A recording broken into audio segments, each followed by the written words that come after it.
Hey up guys, so another bloody Soul video for you. I've had a bunch of requests from people to do a spoiler discussion video on the movie Soul. So if you guys haven't seen Soul and don't want it spoiled for you, I'll pop a link to my spoiler-free review just up here for you to check out, okay? There's no spoilers in there. This is your official spoiler warning. I will be going into detail about major plot points from the movie Soul, so I don't know why you would want me to tell you these things, but people have asked me to do it, so I'm just obliging because I am that nice.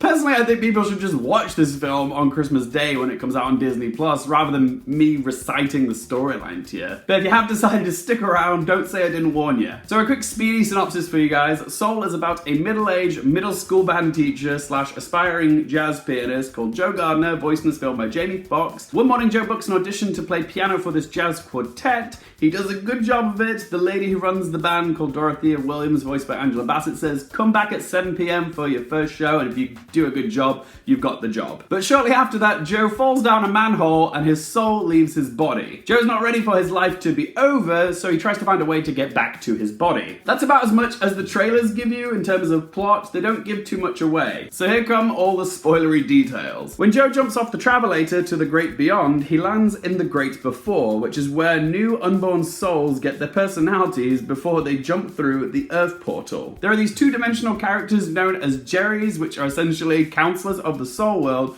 who assign the quirks and traits to all the souls that go down to Earth. But before a soul can pass through that portal, they need to complete what's known as an Earth Pass. It's this little thing on their chest. The thing that completes an Earth Pass is known as a spark, and without it, you can't go to Earth. You're just stuck in the soul world. And Joe can't go through the Earth portal himself because he doesn't have an Earth Pass. So to avoid being sent to the great beyond, Joe pretends to be a mentor to an unborn soul that he's randomly assigned. He's paired up with 22, who's voiced by Tina Fey. 22 is essentially the most stubborn soul that ever lived. They've been around essentially since the beginning of time.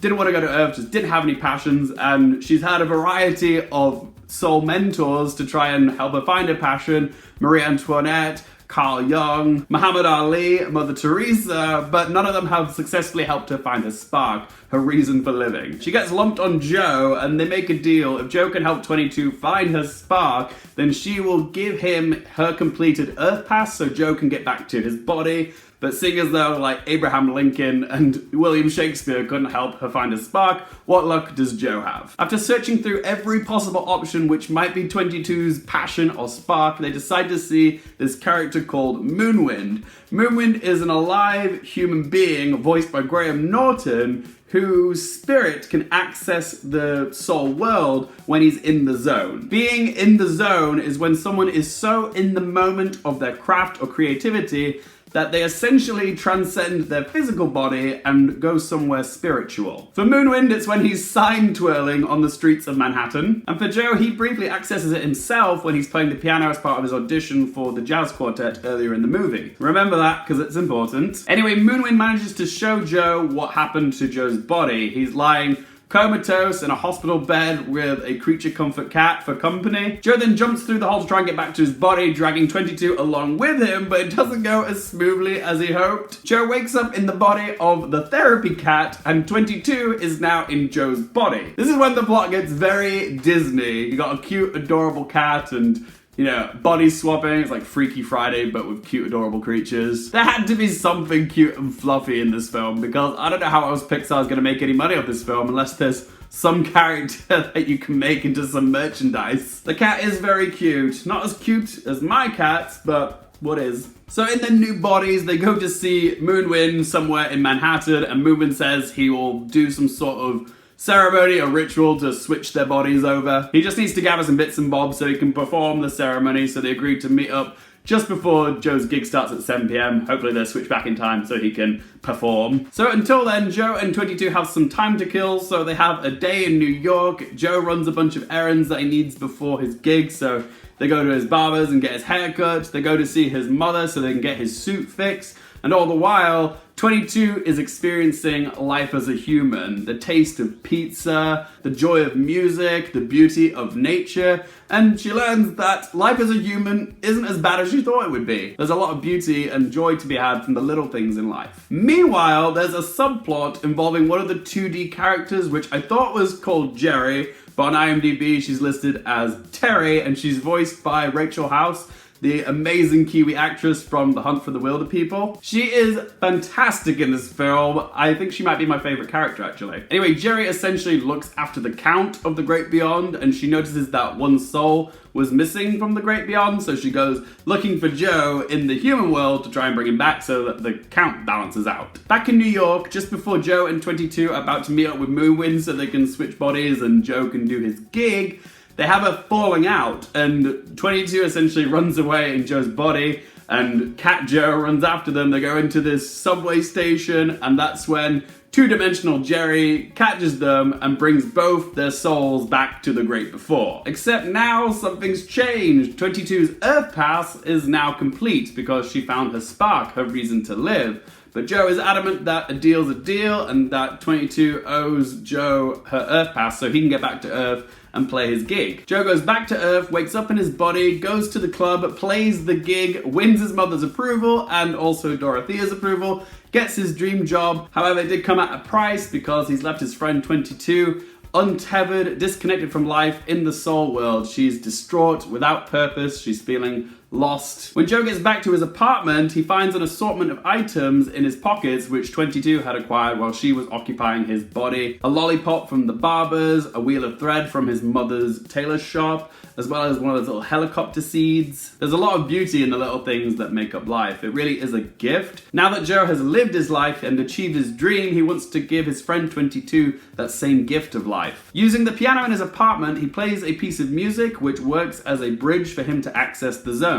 He finds 22, he consoles her, he shows her that she's not alone, she does have worth, she does have purpose, and she does have a reason to live. She found her spark, but the spark isn't her purpose. That last spot on the Earth Pass only lights up when the individual is ready to live. And now she's ready. So Joe gives 22 the Earth Pass so she can begin her new life down on Earth. Don't worry though, Joe doesn't die. The Jerrys are so pleased with all the work that Joe has done to help 22, who's been their problem since like the beginning of time, that they decide to give Joe a second chance at life. And bish bash bosh, we have a movie. Hopefully that covers most of what you guys wanted to know about this film. If not, let me know in the comments section. I'll try to answer any other questions that you might have. I might not have all the answers though, I've only seen this once. If you want to know how Soul compares to all the other Pixar movies, I have done a ranking of all 23 Pixar films, so if you want to see my ranking video, I'll pop a link up here. There's a couple of talking points and minor criticisms of the film that I couldn't discuss in my spoiler-free review, which I'm going to bring up now.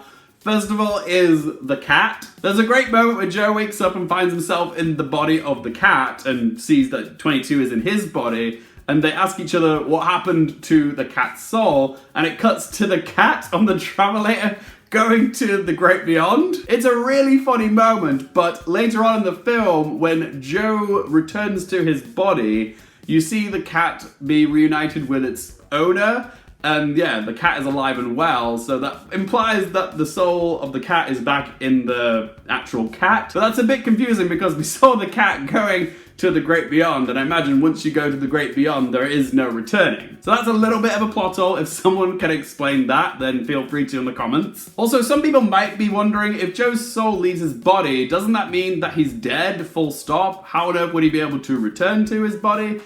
And that's a fair enough question, but I would say that Joel's soul does leave his body, but he doesn't go to the Great Beyond. He gets off the travelator and ends up in the Great Before, so his soul is still in limbo between life and death, okay? He's not quite gone to heaven, and if he had, then his body wouldn't have been on life support in the hospital. Obviously, there was still part of him that was alive. He was just sort of trapped somewhere between life and death. So I hope that answers that question. Somebody asked me if I spotted any Pixar references in the movie at all. Sadly, I only spotted one. I'm sure there's dozens, but I only spotted one, and that's the classic A113 that's always hidden in every Pixar movie. I did find it. It was on some graffiti on the streets of New York when 22 and Joe are running around New York. Yeah, it's cleverly hidden in the background as some graffiti. Keep your eyes open for that. If you do see any other Pixar Easter eggs or whatever, let me know in that comment section down below. What else is there? Oh yes, I put in my notes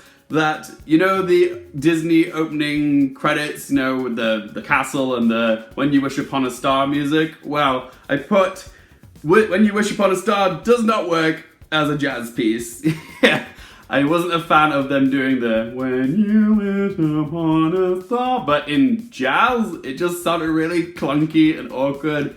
Wasn't the best way to start the movie, I thought. Just stick to the classic score, I think, guys. It didn't quite work. Maybe some people will appreciate it, but I didn't. Those are all the talking points that I had. If there's anything else that I missed that you guys want to know, feel free to leave me a question in the comment section down below. I'll try and do my best to answer. Can't guarantee I'll have an answer to everything. And if you guys have seen Soul, I would love to hear what you think of this movie. What score would you guys give out of 10? Where would it rank in your Pixar rankings? If you guys want more movie and TV content, don't forget to click subscribe. If you want to see my Pixar ranking video, be sure to check out this video. And if you want to follow me on social media, Twitter, Instagram, or Letterboxd, all those links in the video description down below. But as always, thank you guys so much for watching. For more things related to movies, TV, and popcorn culture, I'm Luke Carefield, and I'll see you next time.